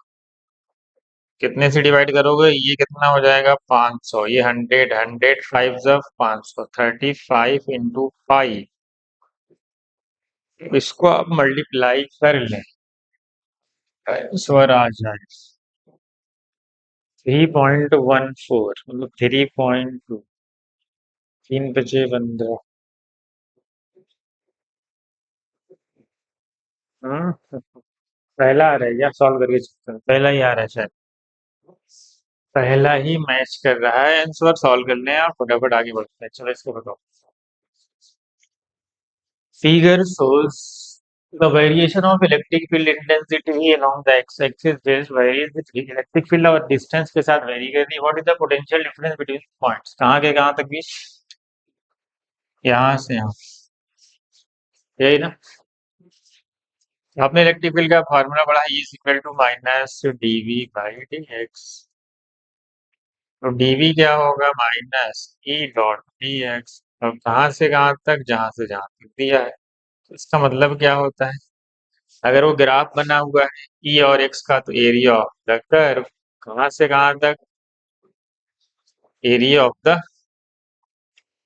Curve from x1 to x2, x1 to x2 से आप एरिया निकाल लो। ये वाला एरिया यहाँ से यहाँ तक निकाल लो, ये एरिया और प्लस ये एरिया। ठीक है, आपका आंसर आ जाएगा। बताओ इसका एरिया कितना होगा? ये है 2 और ये है 10। कितना है इसका एरिया? इसका एरिया है 20। ये कितना? Half base into height. Half base कितना है? 2। हाइट कितनी है? 10। तो 20 और 10 30। 30 कहाँ है भाई? 30 पहला ही। ठीक है, आगे बढ़िए। चलो, ये तो आसान। तेरा 5 सेल हैं जो EMF and internal are connected in series. 5 cell हैं सीरीज में रखे गए ऐसे ऐसे। मैं बता इसका ईएमएफ कितना आएगा? सब ऐड हो जाएगा सीरीज में ना, तो 5 ही आता है। ठीक है ना, 5 ही। ठीक है। यार एक सेल की पोलैरिटी को हमने रिवर्स कर दिया, मतलब एक को किसी को हमने बदल दिया। मान लो हमने इसी को बदल दिया, ऐसा कर दिया। ये वाली पोलैरिटी रिवर्स हो गई। जब एक रिवर्स होगी दूसरे को भी खा जाएगी। ठीक, यही तो होता है। एक रिवर्स होगा तो एक को खा जाएगा, तो ये दोनों खत्म हो जाएंगे, तो बचा कितना? सिर्फ। अगर किसी पोलैरिटी को रिवर्स करोगे तो उसका पोटेंशियल माइनस लेना होगा। तो माइनस होगा तो एक ही से एक ही चला जाएगा, तो तीन ही बचेंगे। समझ गए? ये तो 10th वाले भी कर देंगे। If a thin prism angle 6 degree deviates a ray through 3 degree, then the refractive index. बताओ प्रिज्म एंगल बहुत छोटा है तो डेविएशन का फार्मूला क्या होता है भाई? म्यू माइनस 1 इंटू ए। बस इसी में रख लो, फाइनल आंसर आ जाए। कितना है प्रिज्म एंगल? डेविएशन कितना हुआ भाई? 3 डिग्री। इधर क्या है? Mu minus 1। ए कितना है? 6। सही। 3/6। Half plus one, half plus one मतलब 1.3। ये भी तो आसानी था। आगे बढ़ जाओ, आगे बढ़ जाओ, आगे बढ़ जाओ। बढ़े? आगे बढ़े ना? हाँ ठीक है। चलो भाई इसका बताओ। कह रहा for a plano convex lens. ठीक है, plano convex lens. Plano convex कैसा होगा भाई? हो सकता है ऐसा हो। ये प्लेनो कॉन्वेक्स। ठीक है। Radius of curvature 10 and focal length इतना है, रिफ्रैक्टिव इंडेक्स बता रहे हैं, तो आसान। क्या फार्मूला है भाई? 1/f mu minus. Plano convex और कॉन्वेक्स है तो यहाँ प्लस साइन रहेगी। इस फार्मूले में आप फट से रख लें। फोकल लेंथ दी है 30, इधर आया म्यू माइनस 1। ये कौन आर है? आर कितना है भाई? रेडियस ऑफ कर्वेचर है कितना? कर्वेचर कितना है? 10। 10 3 30, 1/3। 1 ऐड हो गया, 1.33। 1/3 प्लस 1 तो 1.33 आएगा। ये तो इजी था, आगे बढ़ते हैं। हाँ, concave mirror is half dipped in water. Concave mirror है। कह रहा focal length of the portion, कह रहा है कॉनकेव मिरर है, ऐसा कुछ ऐसा होगा। कह रहा आदि, मान लो आधा पानी में डुबा दिया गया है। आधा फिल्मेट में है, आधा फिल्मेट में है। हाँ भाई, ऐसा कुछ है। कह रहा है उसका आधा पोर्शन किसी फिल्मेट में डाल दिया गया और आधा एयर। ठीक है। Focal length of the mirror in the air f1 है, और focal length of the mirror in water जो f2, मतलब वाटर में डाला गया। कह रहा है इधर बाहर वाले की फोकल लेंथ f1 है और अंदर वाले की फोकल लेंथ f2 है। रिलेशन बताओ क्या होगा? अरे भाई मिरर क्या होते हैं? इंडिपेंडेंट होते हैं ना मीडियम के, क्योंकि रेडियस ऑफ कर्वेचर थोड़ी बदल रहा है उसका। और ये रिफ्लेक्शन मिरर जो होते हैं वो रिफ्लेक्शन पे काम करते हैं, लेंस में बदलता है क्योंकि लेंस में रिफ्लेक्शन का कॉन्सेप्ट आया है। वहां पे मीडियम पे डिपेंड करता है फोकल लेंथ, समझ गए? मिरर में चाहे पानी में लेके डूब जाओ खुद ही तो भी कुछ नहीं होगा, फोकल लेंथ वही रहेगी। ठीक है, F1 बराबर F2। आगे बढ़ते हैं अगले पे। Current of 3 ampere flows through the 2 ampere 2 ohm resistor shown in the circuit, the power dissipated। कह रहे हैं इसमें कितनी पावर डिसिपेट हो रही है, इसकी पावर डिसिपेट होने के लिए इसका करंट चाहिए, लेकिन इसका तो करंट दिया है ना, तो इससे सब निकाल लेंगे। कितनी करंट जा रही है इसमें, 3 एम्पियर हमें पता है, ये इसके पैरेलल है, ये दोनों मिला के 5 और 1 6, सब आपस में पैरेलल में, और पैरेलल में वोल्टेज सेम होता है, करेक्ट। चलो इसका वोल्टेज कितना है, आई इंटू आर कितना है 6, तो इसका भी 6 होगा। तो इसका 6 कब होगा, जब इसको 1.5 एम्पियर दोगे, 15 4 जा 60 ना, 6 आएगा। और ये दोनों रेजिस्टेंस सीरीज में है, तो कितने हो जाएंगे, 6 ओम। और वोल्टेज 6 चाहिए, तो 6 इंटू 1, इसका मतलब पता चल गया इधर कितना जा रहा है, 1 एम्पियर। बस फट से रख दो, 1 का स्क्वायर इंटू 5, तो 5 वॉट। 5 what, 5 what. समझ गए? रिवीजन है, रिवीजन फटाफट करो। इसका बताओ। कह रहा है convex point object is moving with the speed 8 centimetre per second in front of the object, move कर रहा है, ये ऑब्जेक्ट है। Speed of the image, speed of the image क्या होगी भाई, सबको पता है। Speed of the image magnification का square into velocity of object, correct, सही ना? शायद तो बस तुम्हें मैग्निफिकेशन निकालना है। बताओ मैग्निफिकेशन क्या होगा भाई, सबको पता है क्या होगा, v बाई यू का whole square into velocity of object. बस हमें u दिया है, f दिया, चलो सॉल्व करो। 1/f मतलब 1/20 इक्वल, लगाओ लेंस पर, 1/v माइनस 1/u, यू कितना रखेंगे, -30। इधर ले आएंगे तो प्लस 1/30 हो जाएगा, प्लस है, इधर प्लस हो गया तो इधर आएगा तो माइनस हो जाएगा, ठीक। और ये प्लस 1/20, सॉल्व करो। 30 - 20 कितना होगा, 10। 10 बाई कितना आ रहा है भाई, 10/600। तो साल हो गया कितना आएगा, 1/60, करेक्ट। तो मेरा v आ गया, v आ गया 60, रख दो फार्मूले में फट से, v मेरा 60 आ गया। और u दिया था ऑब्जेक्ट की distance 30, square velocity of object 8 centimetre per second, 8 4 the 32। ये फाइनल आंसर है। मेरा आंसर गायब है, मेरा आंसर यहाँ पहला ही है। आगे बढ़ो, आगे बढ़ा जाए। कितने भी क्वेश्चन भाई, अच्छा हमने कितने क्वेश्चन कर लिए अभी, अभी तो है बहुत क्वेश्चन, 20 21 क्वेश्चन बचे हैं। चलो जल्दी जल्दी सॉल्व करो। तो बता, two a metal wire of diameter d and length l when the applied voltage is doubled, the drift velocity of electron gets doubled। ऐसे ही स्टेटमेंट है, पहले रिलेशन लिखा करो। क्या है ड्रिफ्ट वेलोसिटी का फार्मूला, पढ़े हो ना, फार्मूला ही पूछ लेगा नीट में। चलो इलेक्ट्रिक फील्ड तो नहीं दिया, वोल्टेज दिया है, वोल्टेज क्या होगा, v/d। चलो अब क्वेश्चन पे आते हैं। कह रहा है कि डायमीटर d है, लेंथ l है, ठीक है, विद द अप्लाइड, कह रहा है अप्लाइड वोल्टेज को जब डबल करेंगे, ठीक है,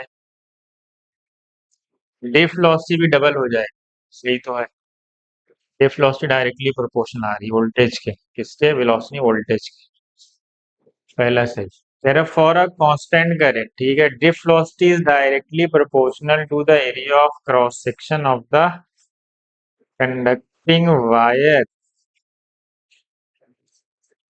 क्या है, I is equal to N, ये वाला रिलेशन करो ना। कह रहा है करंट को कांस्टेंट रखो, बता दो। तो मेरी जो ड्रिफ्ट वेलोसिटी है वो इनवर्सली प्रोपोर्शनल है किसके, एरिया ऑफ क्रॉस सेक्शन, ठीक। Constant current drift velocity is directly proportional, नहीं नहीं नहीं, ये गड़बड़ है।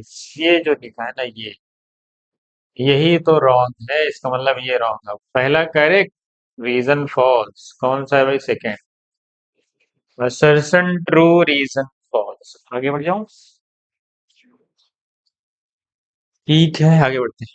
चलो बताओ भाई,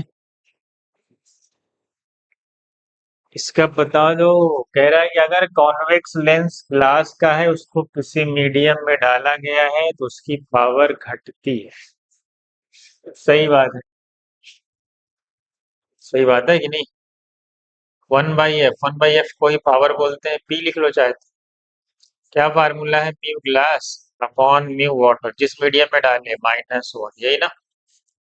और साथ में क्या होता है 1/r1 माइनस 1/r। इसको हटा दो, इसका कोई लेना देना नहीं है, सिर्फ इसको देखो इन दोनों। तुम सोचो गिलास का रिफ्रेक्टिव इंडेक्स कितना होता है, गिलास का, सिर्फ गिलास का होता है 3/2 ना, और इसका होता है 4/3, और यहाँ क्या है माइनस, कितना आया 9/8 - 1, ये सब सेम है तो हटा दो उसको। 9/8 - 1 कितना है 1/8। अच्छा अगर ये मैं वाटर में नहीं डालता, मान लो एयर में, तो एयर में जब होता तो पावर क्या होती, बताओ पावर क्या होती है, सिर्फ होती म्यू जी ग्लास वाली -1, और साथ में यही रहता 1/r1 माइनस, इसको हटा दो, इसका कोई काम नहीं, सिर्फ इससे देखो। ग्लास का रिफ्रेक्टिव इंडेक्स है 3/2, 3/2 - 1 कितना है हाफ, यहाँ कितना है 1/8, यहाँ है हाफ, बताओ पावर घटी बढ़ी, पावर घट गई भाई, वहाँ हाफ था यहाँ 1/8, मतलब 1/4, मतलब 1/4 टाइम्स पावर घट गई। मतलब पहला क्या हो गया, डिक्रीज कर गई, एकदम करेक्ट है, पहला बिल्कुल भी करेक्ट, एकदम करेक्ट। चलो अब आते हैं दूसरे पे, in water convex lens of glass behaves as diverging lens. पहले बताओ कॉन्वेक्स लेंस होता कैसा है, कॉन्वेक्स लेंस होता है कन्वर्जिंग, पड़ेगी लाइट यहाँ पर, लाइट पड़ेगी तो कन्वर्ज होगी, है ना, कन्वर्जिंग लेंस का काम करता है, ठीक, कन्वर्जिंग लेंस का काम करता है। अगर हम जिस लेंस का मटेरियल बना, जिस मटेरियल का लेंस, मतलब ग्लास किसी भी चीज का, अगर ये इसका म्यू है, इसको किसी ऐसे मीडियम में डाले, मीडियम कौन है, यहाँ पे वाटर था, तो वो वाटर में डाले तो पॉजिटिव ही रहेगा, साइन नहीं बदली, मतलब इसकी फोकल लेंथ नहीं बदलेगी। जब फोकल लेंथ नहीं बदली इसका मतलब वो कन्वर्जिंग ही रहा।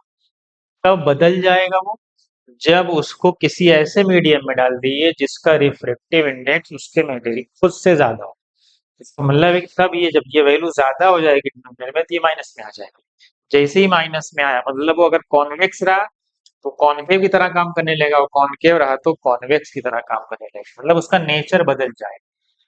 तो यहाँ पे जो वाटर का है वो नहीं बदला है, मतलब वो बदला ही नहीं है, बदलता तो यहाँ साइन चेंज हो जाता, क्योंकि उसको डाला गया है उससे कम उससे कम रिफ्रेक्टिव इंडेक्स में, इसलिए उसका बिहेवियर कन्वर्जिंग से कन्वर्जिंग ही रहेगा, डाइवर्जिंग नहीं होगा। रॉन्ग है स्टेटमेंट, पहला करेक्ट दूसरा फॉल्स। ठीक है, ये अच्छा क्वेश्चन है, इस साल के एक्सपेक्टेड है। आगे बढ़ते हैं, अगला बताओ, focal length of a converging lens is measured for violet green and, बताओ विबग्योर पता है, विबग्योर, इधर जाने पे वेवलेंथ होती है बढ़ती, सही, तो जिसकी वेवलेंथ ज्यादा, चलो वही वाला रिलेशन हम जो पढ़े थे 1/f, क्या है भाई μ-1, 1/r1 -1/r2, lens maker formula पढ़ा है, यही तो लेंस मेकर। तो जिसका वेवलेंथ बढ़ता है उसका म्यू क्या होता है भाई, बताओ वेवलेंथ बढ़ने से म्यू क्या होता है, वेवलेंथ बढ़ता है तो रिफ्रेक्टिव इंडेक्स घटता है, सही बात है, कौची इक्वेशन पढ़े हो, रिलेशन कुछ ऐसा भाई, कौची इक्वेशन बोलते हैं इसको, म्यू और वेवलेंथ का रिलेशन दिया था, मतलब इनवर्स रिलेशन, सीधा बात ऐसे आता है, म्यू इनवर्सली प्रोपोर्शनल, छोड़ो कौची उची, कि वेवलेंथ बढ़ेगा तो म्यू बढ़ेगा, वेवलेंथ घटेगा, वेवलेंथ बढ़ेगा तो म्यू घटेगा, मतलब म्यू घट रहा है। सोचो जिसका म्यू घटेगा तो 1/f क्या होगा, 1/f भी घटेगा, 1/f घटेगा मतलब f बढ़ेगा, सीधी बात है ना। अरे भाई अगर म्यू घटेगा, जिसका म्यू ज्यादा होगा तो 1/f ज्यादा होगा, f नहीं 1/f ज्यादा होगा, ध्यान रखो। अगर म्यू बढ़ेगा तो 1/f की वैल्यू बढ़ेगी, 1/f बढ़ने का मतलब है कि f घट रहा है, समझ गए, 1/f बढ़ने का मतलब f घट रहा है, इसका मतलब है कि जिसकी वेवलेंथ ज्यादा है, जिसकी वेवलेंथ ज्यादा है उसका म्यू कम होगा,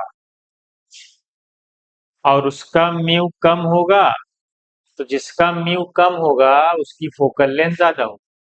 इसका मतलब है कि वेवलेंथ फोकल लेंथ रेड की ज्यादा होगी, किससे, दोनों से, सबसे ज्यादा रेड की होगी फोकल लेंथ, फिर और कौन है वायलेट और ग्रीन, फिर ग्रीन की होगी, फिर वायलेट की होगी, समझ गए।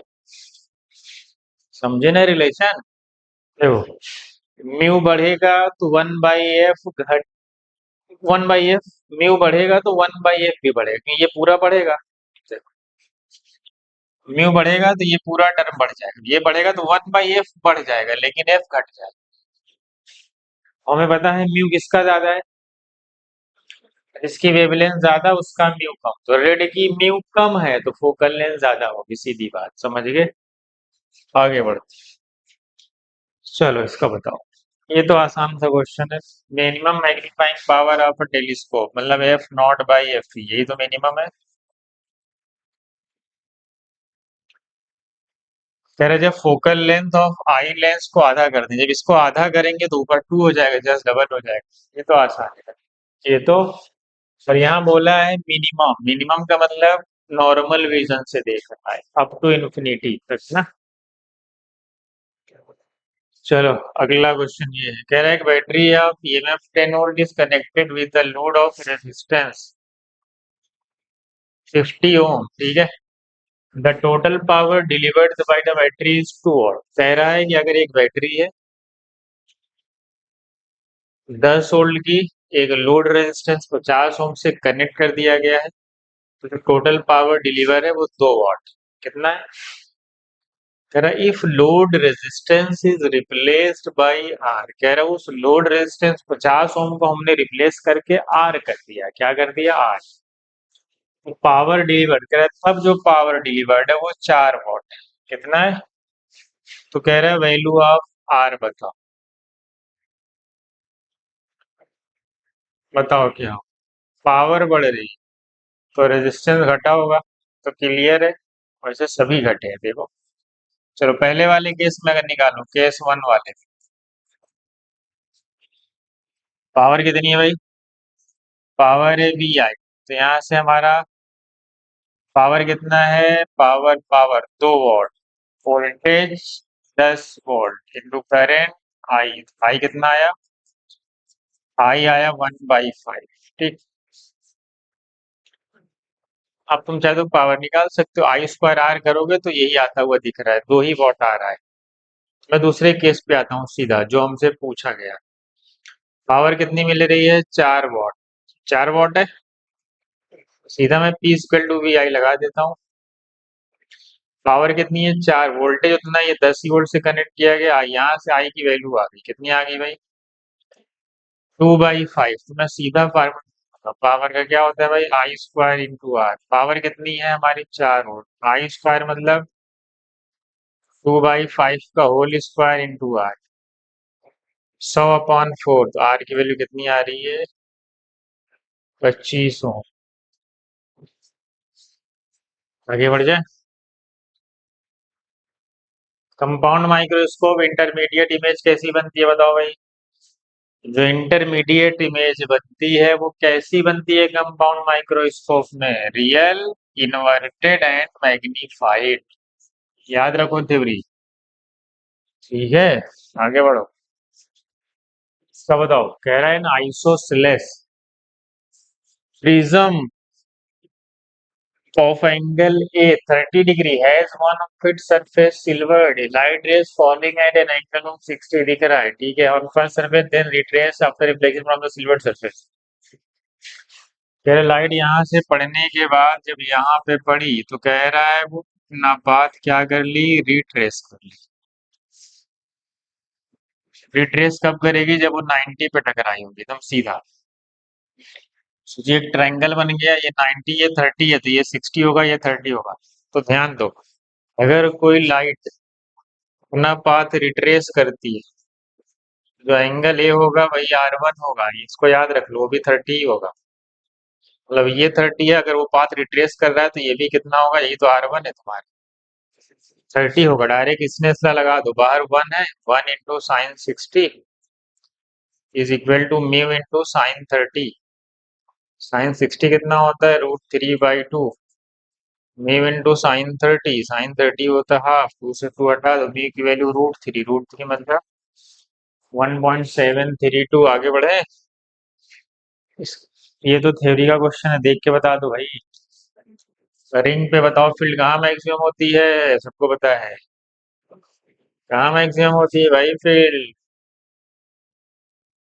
हम्म। कुछ ऐसा ग्राफ बनाए होगे। ये है फील्ड मैक्सिमम वाला, कहाँ पे होती है? R/√2, और ये क्या है? माइनस। चलो आगे बढ़ जाए। ग्राफ ऐसा ही होता है कुछ, three charges Q plus Q and plus Q R placed. ये तो आसान है। टोटल पोटेंशियल एनर्जी क्या कर दो? Net electrostatics energy of the configuration zero, मतलब इसकी एनर्जी कितनी होगी भाई? क्या होता है? के टाइम्स Q1 Q2/R। आर तो ए है प्लस, इसका बताओ, के टाइम्स Q into Q/A। ये भी तो सारी डिस्टेंस तो सेम ही है। Q into K times Q into Q/A, ये वाली एनर्जी। टोटल इंटरेक्शन, जितना इंटरेक्शन है उतना लेना पड़ेगा। अगर स्क्वायर होता तो डायगोनल वाला भी लेते यार। ए कॉमन होकर इधर जीरो चला जाएगा, तो एक क्यू भी सब में कॉमन, और के भी सब में कॉमन, और ए भी सब में कॉमन, हटा दो। बच्चा क्या? Q+Q equal to zero. 2Q बराबर -Q, Q बराबर -Q/2, -Q/2, -Q/2। आगे बढ़ो, इसका बताओ। चलो फटाफट इसका बताओ। शॉर्ट, इसको कैसे सॉल्व करते हैं? सारे चार्ज को क्या करते हैं? ऐड करते हैं। ऐड कर लो पहले, 5 4 9, 3 हटा दो। पोलैरिटी के साथ 5 4 9 -3 6, 6 आया। क्या आया? 6। जब 6 आ जाए फिर क्या करते हो बताओ भाई? दोनों आउटर पे आधा आधा डिवाइड कर दो, +3 गुलाम इस पे भी आएगा और +3 गुलाम इस पे भी आएगा। यही करते हो भाई? यही ना, बता दो। यही करते हो? चलो ठीक है। टोटल चार्ज ऐड करो, प्लस माइनस साइन के साथ देना।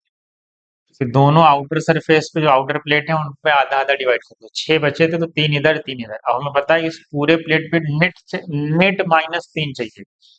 अगर +3 इस वाले सरफेस पे, तो इस पे कितना चाहिए? -6 चाहिए। तो फिर -6 +3 हो गया -3 देगा, और ये आमने सामने इंड्यूस चार्ज, ये -6 है तो इस पे +6 आएगा। और हमसे क्या पूछा है क्वेश्चन पे? आ जाए, लेफ्ट सरफेस ऑफ बी पे आ चुका है, एग्जाम में सॉल्व हो चुका है, ऐसे पूरा सॉल्व कर लेते हैं। इस पे 4 लाना, ये 6 है, तो इस पे कितना लाना पड़ेगा? -2। अगर ये -2, तो इस पे कितना लाना पड़ेगा? +2। तभी देखो 2 3 5, 6 -2 4, -6 +3 -3। किसी के लेफ्ट राइट पूछे सब बता सकते, किसी के लेफ्ट राइट पूछे सब बता सकते हो। आगे बढ़ो। कह रहा है शोइंग फिगर, एक चार्ज कैपेसिटर है, चार्ज किया गया बैटरी से, energy stored in the capacitor when fully charge. सबको पता है क्या होती है? ½ C²। इतना ही स्टोर होती है, इतना ही लॉस होती है। पूरा कितना वर्क करता है? बैटरी से पूछे वर्क कितना हुआ, इतना।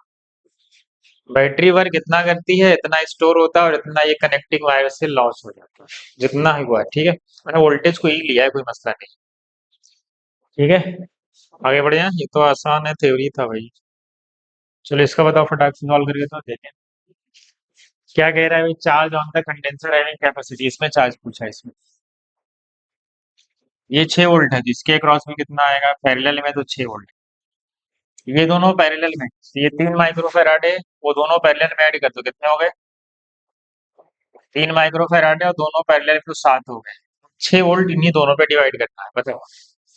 सीरीज में क्या सेम होता है? चार्ज सेम होता है। क्यू बराबर क्या होता है? CV। तो चार्ज सेम होगा तो वोल्टेज इनवर्सली प्रोपोर्शनल, मतलब जिसका कैपेसिटेंस ज्यादा उसका वोल्टेज कम, तभी तो CV सेम आएगा, तभी तो चार्ज सेम आएगा। C/V, जिसका C ज्यादा होगा उसका V कम होगा।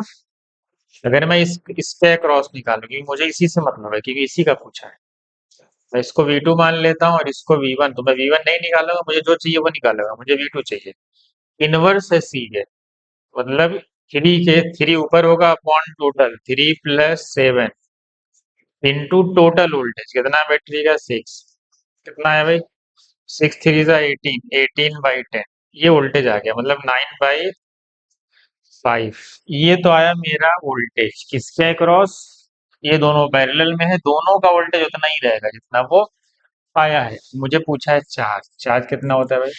CVC कितना है? तो वोल्टेज आ चुका है कितना भाई? 9/5। 2 9 18, 18/5 कहाँ है भाई ढूंढो।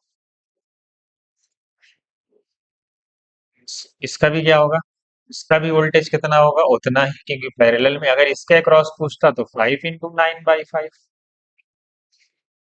अगर इस अगर इसके अक्रॉस 9/5 वोल्टेज है तो 6 - 9/5 इसके अक्रॉस हो, क्योंकि दोनों का वोल्टेज मिला के 6 हो। जिसके अक्रॉस पूछे ऐसे ही हम निकाल लेते हैं। बढ़ते हैं आगे। बढ़े भाई। चलिए 8-9 क्वेश्चन और है अभी, फटाफट सॉल्व करो इसके। ये तो आसान है, इसे बता दो। करंट डेंसिटी का फार्मूला बताओ। आई भाई, आई तो सेम ही है, क्रॉस सेक्शन में कोई मैटर नहीं, आई सेम है, जे इनवर्सली प्रोपोर्शनल टू है। इसका एरिया कम होगा, उसकी करंट डेंसिटी ज्यादा होगी, तो ए का एरिया कम है, उसकी करंट डेंसिटी ज्यादा होगी। चलो एक क्वेश्चन ये है, बताओ। एम्पेरियन लूप बना हुआ है, V1 V2 V3 magnetic field है due to current I1 I2 I3, then the Ampere circular B dot dl mu naught I। कह रहा जो मैग्नेटिक फील्ड है, कह रहा मैग्नेटिक फील्ड B इज, आपने जैसे गॉस थ्योरम पढ़ा है, गॉस थ्योरम में क्या पढ़ते हैं, गॉसियन सरफेस बनाते हैं, कुछ चार्ज अंदर, कुछ चार्ज बाहर। जो फ्लक्स होता है वो इनकी फ्लक्स सिर्फ इन साइड के चार्ज की वजह से आता है, लेकिन इलेक्ट्रिक फील्ड सारे चार्ज की वजह से आती है, चाहे वो चार्ज इन साइड हो चाहे बाहर। तो हमसे यहाँ पे मैग्नेटिक फील्ड पूछा है, फ्लक्स थोड़ी पूछा है। कह रहा जो मैग्नेटिक फील्ड होगी, ये मैग्नेटिक फील्ड वो किस किस की वजह से होगी, सबकी वजह से होगी, चाहे बाहर हो अंदर हो, किसी की वजह से। तो कौन सा ऑप्शन है भाई, फील्ड किसी की भी वजह से हो, वो सारी फील्ड क्या करेंगे हम, वेरी करें। आगे बढ़े। फील्ड तो सबकी वजह से होती है, आगे बढ़े। अगला बताओ। कह रहा पार्टिकल है charge plus Q and particle B has charge 4q with which of them having the same mass, ठीक है, when they are allowed to move from rest to the same electric potential difference the ratio of their speed. क्या formula भाई, half M V square, ये ना पढ़े हो, into Q into we.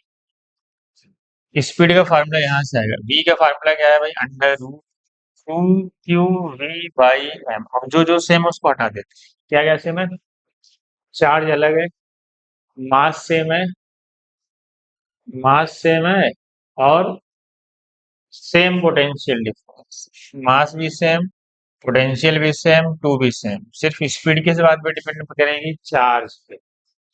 पहले का चार्ज कितना है, ए का चार्ज है प्लस क्यू, तो जो V A upon V B होगा, क्योंकि वो जो स्पीड आ गई वो डायरेक्टली प्रोपोर्शनल आ गई क्यू, तो Q A upon Q B, तो क्यू अपॉन 4q।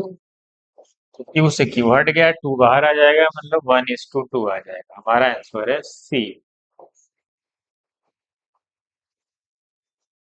हाँ, आगे बढ़े। सब अच्छे क्वेश्चन है भाई, 100 क्वेश्चन करा दिया मैंने 12th फिजिक्स, ठीक है। कल 11th फिजिक्स से लूंगा, एक बार पार्ट 1, एक बार पार्ट 2, ठीक, फिर सारा खत्म। केमिस्ट्री तो मैंने बहुत सारा पढ़ा दिया। Radius of two aluminium wire same mass are 1 mm 2 mm respectively, ठीक है। These two wires are connected in series, ठीक है, तो करंट भी सेम होगा, सही बात है। For equal time heat produce in the wire, heating effect of current, बताओ हीट का फार्मूला क्या होता है, I²RT। क्वेश्चन में क्या कह रहा है, इक्वल टाइम करंट क्या होगी, करंट सीरीज में है तो करंट भी सेम होगी, तो ये सेम टाइम सेम। आगे बढ़े, देख लो भाई, ये दोनों सेम, तो हीट क्या है, directly proportional to R. Heat है डायरेक्टली प्रोपोर्शनल टू रेजिस्टेंस, और रेजिस्टेंस डायरेक्टली दिया नहीं है, मास दिया है और रेडियस दिया है, तो रेजिस्टेंस को कन्वर्ट करना पड़ेगा। चलो आते हैं वापस से करंट इलेक्ट्रिसिटी में, स्टार्टिंग में पढ़ाया जाता था जब स्ट्रेचिंग होती है। बताओ आर बराबर रो एल बाई, मास बनाना पड़ेगा और हमें रेडियस दिया तो एरिया को रखना पड़ेगा, लेंथ को हटाना पड़ेगा, मतलब वैल्यूम लाना पड़ेगा। मास तभी आएगा जब वैल्यूम आएगा, और वैल्यूम किसको बनाना है, जिसको हटाना है। अगर लेंथ दी रहती है क्वेश्चन में तो एरिया को वैल्यू, और एरिया दिया है तो लेंथ को वैल्यू बनाएंगे बस। ये हो गया value, rho into V by A का स्क्वायर, ये रेजिस्टिविटी है, याद रखना। वैल्यूम क्या होता है, डेंसिटी क्या होती है, मास अपॉन वैल्यूम, तो वैल्यूम क्या हो जाएगा, मास अपॉन डेंसिटी और साथ में ए स्क्वायर। ये एरिया मास बन गया, मास सेम है, डेंसिटी सेम है, डी सेम है, सब कुछ, बस एरिया अलग है। मास लाना पड़ेगा।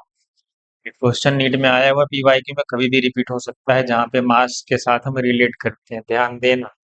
फिर यहीं वो डेंसिटी का रिलेशन दिया था एग्जाम में, याद रखिए कि वहां पे डेंसिटी और मास दिया हुआ था, बाकी सारी चीजें कांस्टेंट थी, तो एम बाई डी पे डिपेंड करता है। एक बार आया नीट में, ये वाला क्वेश्चन दोबारा से रिपीट होने की पॉसिबिलिटी है। वहां पे जाके देखो, शायद 1:3:5 मास का रेशियो दिया है और डेंसिटी 5:3:1 कुछ तो दिया है, आप उसको देख लें। इसी पे बेस्ड रेजिस्टेंस क्या है भाई, सीधा सीधा inversely proportional to A square. A का मतलब पाई आर स्क्वायर।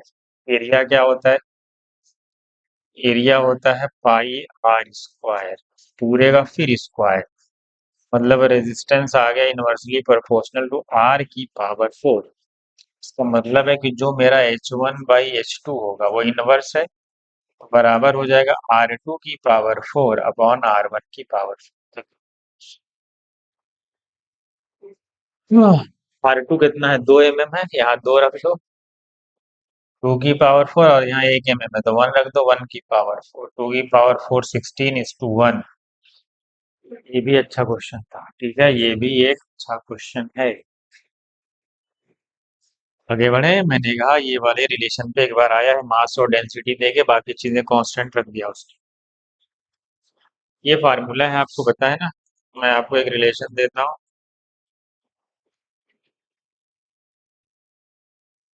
हमसे पूछा गया मैग्नेटिक सस्केप्टिबिलिटी, बताओ क्या है। इस रिलेशन का यूज करते हैं, I/H निकालते हैं। क्या निकालते हैं, मैग्नेटिक सस्केप्टिबिलिटी होती क्या है भाई, I/H। तो इस रिलेशन से I/H निकालना है आपको, बताओ क्या है। पहले म्यू नॉट इधर लाओ, इधर आ गया H+I/H कैसे बनेगा, जब सबको H से डिवाइड कर दें, क्या कर दें, सबको H से क्या कर दो, डिवाइड, तो यहाँ 1 आ जाएगा, यहाँ I/H आ गया ना मैग्नेटिक सस्केप्टिबिलिटी। इसको हम काई से डिनोट करते हैं, 1 आके माइनस हो जाएगा, तो V/μ0H माइनस कहाँ है भाई, ये। ये तो आपने मैग्नेटिक सस्केप्टिबिलिटी निगेटिव पॉजिटिव किसकी ज्यादा है किसकी कम, ये सब आपको पता होना चाहिए। चलो आगे बढ़ते हैं। A proton and an alpha particle, वो पार्टिकल नहीं alpha, having de Broglie wavelength कितना है, lambda into lambda, they enter in the uniform magnetic field perpendicularly radius of their circle. अच्छा, सर्कुलर पाथ का रेडियस क्या होता है भाई, जब कोई चीज एंटर करती है तो mv/qb होता है, ये तो पता है। और आपको डी ब्रोगली वेवलेंथ दिया है, डी ब्रोगली वेवलेंथ क्या होता है भाई, H/mv होता है। तो यहाँ से mv की वैल्यू निकाल लेंगे, या इसी को p बोलते हैं, तो p के फॉर्म में भी लिख सकते हो, कोई मसला नहीं। तो यहाँ पे mv की जगह मैं क्या लिखूंगा, H/λ, और साथ में क्या है भाई, q इंटू बी। अब मुझे रिलेशन क्या क्या किया है, जो कांस्टेंट है उसको मैं हटा दूं, मेरी लेंथ कांस्टेंट सेम है और फील्ड सेम, तो मेरा जो रेडियस है वो इनवर्सली प्रोपोर्शनल हो गया, लैम्डा इंटू क्यू। बस निकाल लो रेडियस प्रोटॉन का और अल्फा पार्टिकल का। इनवर्स रिलेशन है तो लैम्डा प्रोटॉन नीचे आएगा, चार्ज ऑफ प्रोटॉन नीचे आएगा, और अल्फा है तो लैम्डा ऑफ अल्फा ऊपर और चार्ज ऑफ अल्फा ऊपर। चलो, लैम्डा दिया हुआ, अल्फा पार्टिकल का लैम्डा कितना है, 2 लैम्डा। चार्ज कितना होता है अल्फा पार्टिकल का, जस्ट डबल होता है प्रोटॉन। लैम्डा प्रोटॉन कितना दिया हुआ है, लैम्डा, और चार्ज ऑफ प्रोटॉन क्या होता है, क्यू ही होता है, तो लैम्डा से लैम्डा गया, क्यू से क्यू गया। देख लो एक बार, और आंसर आ गया 4:1। ठीक है, आगे बढ़ जाए। ठीक, बस 2-3 क्वेश्चन और है, इसका बताओ तो। एक तरीका ये भी चाहे जैसे भी सॉल्व कर दो, इस पॉइंट को कुछ डिनोट कर दो, ये बीच में वायर कनेक्ट है, तो अगर इस पॉइंट को तुम 1 मान रहे हो, इसको 2 मानोगे तो इसको भी क्या मानना पड़ेगा, 2, क्योंकि सेम वायर है, बीच में कोई रेजिस्टेंस नहीं, पोटेंशियल बराबर था। चलो ठीक है, सीधा फिर उधर बी आ गया ना, तो इसको बी ही मान लो, फिर ये बी ही है, फिर तो ये हमारा बी ही है सीधा। चलो, तो इसको भी बी ही लिखेंगे। चलो, एक तरीके तो ये है, एक तो डायरेक्ट है तो डायरेक्ट कर लो, चाहे जैसे बना लो आप जैसी मर्जी। तो पहले क्या लगा हुआ है, इधर समझा देता हूँ मैं। चलो इधर है 2r/3, ठीक। 1 और 2 के बीच में r लगा हुआ है, ये दोनों सीरीज में होंगे, ये दोनों सीरीज में, और ये दोनों भी सीरीज में, और ये r लगा हुआ है, ये 1 आ गया। तो 1 और 2 के बीच में एक r लगा है, और इधर भी 1 और 2 के बीच में 2r, ऐसा कुछ है। करेक्ट। फिर आगे बढ़े, फिर आगे बढ़े, फिर क्या हो गया,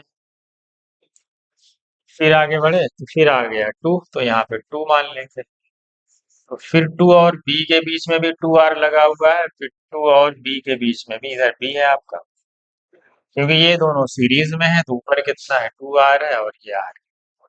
तो डायरेक्ट भी कर सकते हैं, ये सीरीज में फिर इसके साथ पैरेलल में, ये सीरीज में इसके साथ पैरेलल। ठीक, तो यहाँ से क्या आया, 2r/3, ये पैरेलल में ना, 2r × r/2r प्लस r, ये भी 2r/3 आएगा, और ये भी 2r/3 आएगा। तो सब 2r/3 आ रहा है, और सीरीज में तो 3 टाइम्स कर दो 2r/3, या 2r/3 plus 2r/3 plus 2r/3, ऐसे भी सॉल्व कर सकते हो ना। आंसर हमारा आ गया 2r, हमारा आंसर आ गया 2r। आप जैसे भी कर दो, ठीक है। हो, आगे बढ़े, सेकंड लास्ट, ये सेकंड लास्ट क्वेश्चन बताओ। इसके बाद एक और है, हमारे पूरे टोटल 100 क्वेश्चन हो गए इसके 12th फिजिक्स के, ठीक। Coefficient of self induction of two inductors coils L1 और L2 दिया, if coils are connected in CC, ये एक दूसरे को क्या कर रहे हैं, सपोर्ट कर रहे हैं, ठीक।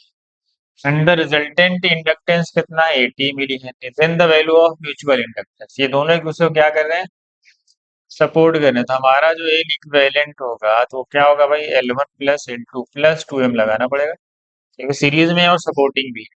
और हमारा एल इक्विवेलेंट क्वेश्चन में दिया हुआ 80 है, और L1 L2 दिया हुआ है कितना, 20 प्लस 40 प्लस 2m, सॉल्व कर लो, 60 इधर आया, 10 आ रहा है।